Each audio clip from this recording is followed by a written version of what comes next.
In this week's bulletin, Aussies and Kiwis call for increases in foreign aid. More than 300 Christians captured by ISIS in Syria. And Pacific Church leaders concerned by pornography statistics. This is InFocus Christian News and Current Affairs. Christian organisations are at the forefront of lobbying campaigns in Australia and New Zealand, urging governments to be more generous towards the world's poor. When we work with the world's most promising people to overcome poverty, we are known by a familiar name.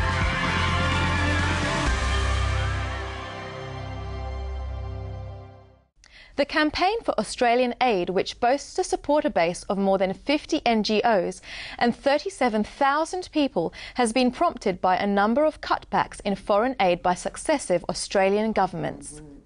In New Zealand, a similar coalition of non-government organisations is focusing on the humanitarian disaster unfolding in the wake of conflicts in Syria and Iraq.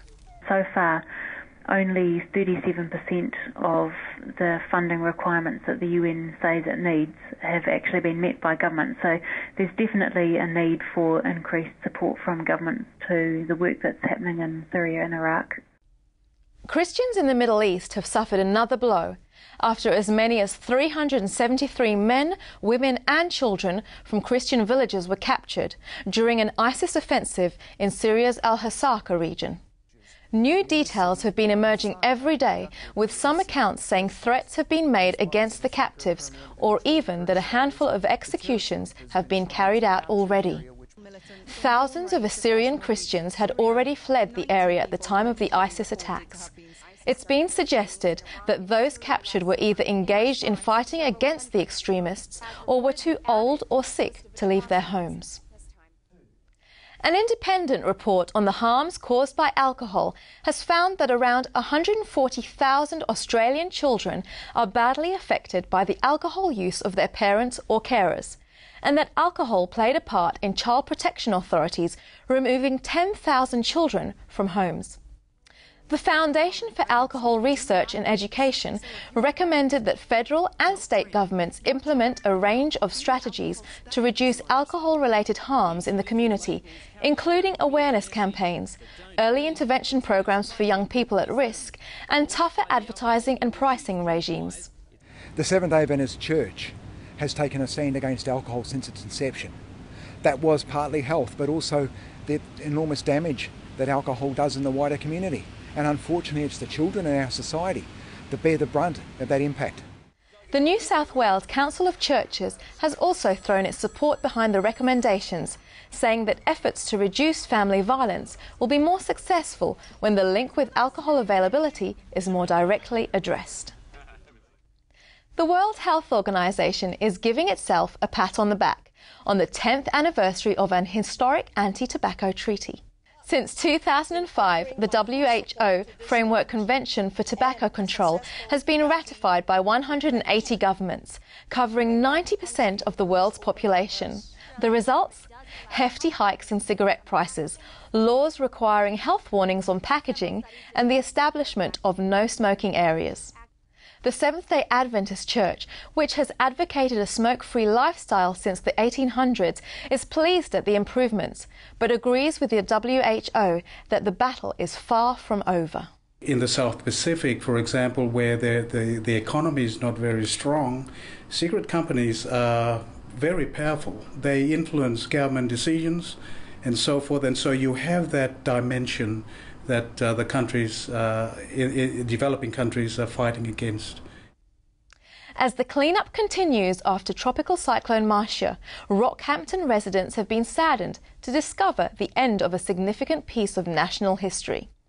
According to ABC Open, Australia's oldest wooden church building was once a place of worship for congregational believers and was built in 1874. After being deconsecrated, it was moved to a hill outside Rockhampton about 30 years ago, along with two other church buildings.